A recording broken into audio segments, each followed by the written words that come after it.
Welcome, future clinicians. Today, we embark on a critical journey into the realm of operative delivery, a cornerstone of modern obstetrics. This isn't just about procedures, it's about mastering the art of timely, skilled intervention to safeguard two lives. Understanding these techniques is paramount for every medical student aspiring to excel in any field touching maternal and child health. Operative delivery encompasses any assisted or surgical method employed to facilitate childbirth when spontaneous vaginal delivery is either impossible, unsafe, or poses significant risk to the mother or fetus.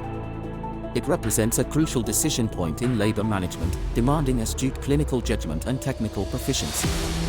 This field is where theoretical knowledge meets real-time, high-stakes application. At its core, operative delivery is about ensuring the best possible outcome for both mother and baby. It's a testament to medical progress, transforming potentially tragic scenarios into successful deliveries.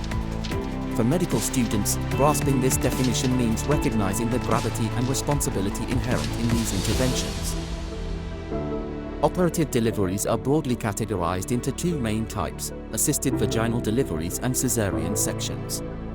Each has distinct indications, techniques, and potential implications, requiring a nuanced understanding.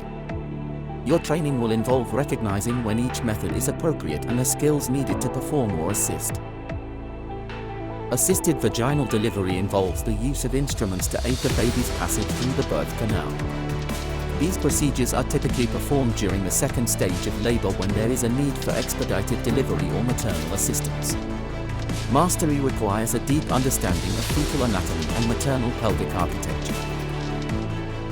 Forceps delivery utilizes specialized metal instruments, resembling large spoons or tongs, applied to the fetal head to provide traction and/or rotation. This technique demands exceptional skill, as improper application can lead to significant maternal or fetal trauma. Medical students must learn the different types of forceps, e.g., outlet, low, mid-cavity, and their specific applications. Indications often include prolonged second stage, fetal distress, or maternal exhaustion. Prerequisites are stringent, fully dilated cervix, ruptured membranes, engaged head, known fetal position, and adequate analgesia. Complications can range from perineal lacerations and hemorrhage for the mother to facial nerve palsy or cephalorhematoma for the neonate. Vacuum extraction involves attaching a soft or rigid cup to the fetal scalp, creating suction to assist with traction during contractions. It is generally considered less invasive than forceps but still requires careful technique. Understanding the mechanics of suction and traction is vital for safe application. Similar to forceps, indications include prolonged second stage or fetal distress. Prerequisites are also critical: fully dilated cervix, ruptured membranes, engaged head, and known fetal position. Potential complications include scalp lacerations, cephalorhematoma, or retinal hemorrhage for the baby, and perineal trauma for the mother. A caesarean section is a major surgical procedure involving an incision through the abdominal wall and uterus to deliver the baby. It is one of the most common surgical procedures globally and can be performed electively or as an emergency. For medical students, understanding the surgical steps, anatomical layers, and potential complications is fundamental. Indications are numerous and varied, ranging from previous C-sections and placenta previa to fetal malpresentation or severe fetal distress. The procedure involves careful dissection through multiple layers, including skin, subcutaneous tissue, fascia, muscle, peritoneum, and finally, the uterine wall. Post-operative care is crucial for maternal recovery. Understanding the indications for operative delivery is perhaps the most critical aspect for medical students. It's about recognizing the clinical cues that necessitate intervention, balancing risks and benefits. These decisions are often made under pressure, requiring a solid foundation of knowledge. This is a common and urgent indication. Persistent abnormal fetal heart rate patterns, such as prolonged decelerations or absent variability, signal potential fetal hypoxia.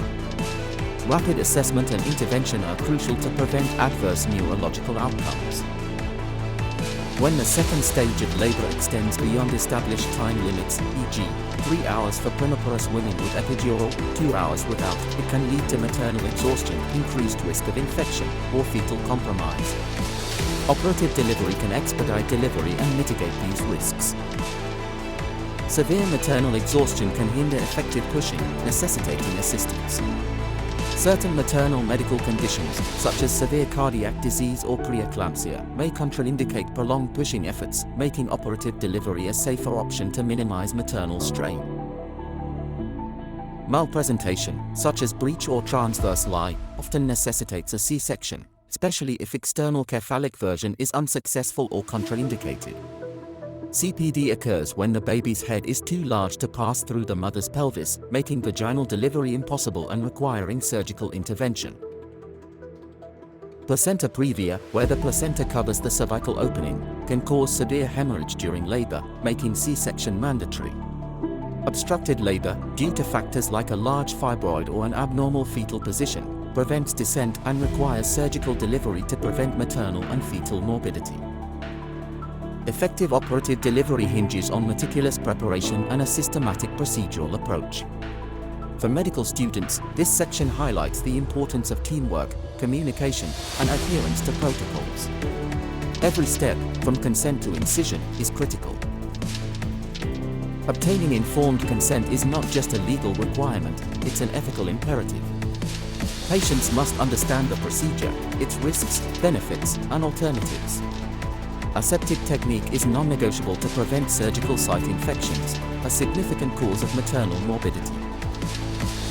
Continuous monitoring of both maternal and fetal status is essential throughout the procedure. Adequate analgesia or anesthesia, whether regional, spinal, epidural, or general, is crucial for maternal comfort and surgical feasibility. Anesthesia choice depends on urgency and maternal factors. Operative deliveries require the expertise of a skilled obstetrician. However, it's a team effort involving anesthetists, nurses, and often pediatricians. Effective communication and coordination among team members are paramount for a safe outcome. Understanding potential complications and mastering post-operative care are vital components of medical training. Anticipating and managing these issues can significantly impact maternal and neonatal recovery. Maternal complications can include hemorrhage, e.g., uterine atony, lacerations, infection, endometritis, wound infection, and perineal trauma, especially with instrumental deliveries. Anesthetic risks, though rare, can also occur. Early recognition and management are key. Neonatal complications can range from minor scalp injuries, e.g., caput succedanea, cephalohematoma, and facial nerve palsy, from forceps, to more severe issues like respiratory distress, transient tachypnea of the newborn, or, rarely, intracranial hemorrhage. Careful neonatal assessment post-delivery is crucial. Post-operative care is as critical as the procedure itself. It focuses on monitoring, pain management, and facilitating recovery. Medical students should understand the principles of comprehensive postpartum care. Close monitoring of maternal vital signs, uterine tone, and lochia is essential to detect early signs of hemorrhage or infection. Effective pain management is crucial for maternal comfort and early ambulation. Proper wound care prevents infection and promotes healing. Early ambulation helps prevent complications like deep vein thrombosis and promotes bowel function. Breastfeeding support and emotional care are also integral to holistic recovery.